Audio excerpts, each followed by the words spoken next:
Alors Marika, il est actuellement un peu plus de 8 heures et je me trouve dans le tribunal judiciaire de Paris pour l'ouverture du procès des attentats de janvier 2015. Il y a déjà pas mal de monde autour de moi, que ce soit du côté des avocats, des parties civiles et de la presse. Alors normalement, les procès d'assises se déroulent à la cour d'appel sur l'île de la Cité, mais cela n'a pas été possible puisqu'il y a en ce moment même des travaux pour agrandir les salles d'audience en vue du prochain procès des attentats du 13 novembre 2015. Ce procès de Charlie Hebdo, Montrouge et de l'Hypercacher va se dérouler du 2 septembre au 10 novembre. Alors comment ces 10 semaines vont s'organiser? Cette première semaine, elle va être consacrée à l'examen de la personnalité des 14 accusés. Ensuite, pendant 3 semaines, les blessés des attentats et les familles des victimes seront entendus. 2 journées seront consacrées à l'Hypercacher, le 21 et le 23 septembre.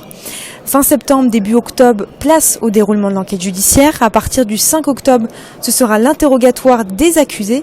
Et début novembre, la parole sera donnée aux 94 avocats de la partie civile et de la défense. Le verdict sera ensuite rendu le 10 novembre.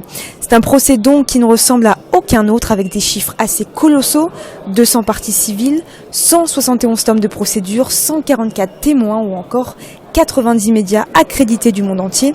Ce procès sera le premier pour terrorisme à être filmé à l'aide de 5 caméras qui se trouveront dans la principale salle d'audience. Les images seront ensuite stockées aux archives nationales et seront seulement accessibles publiquement dans 50 ans.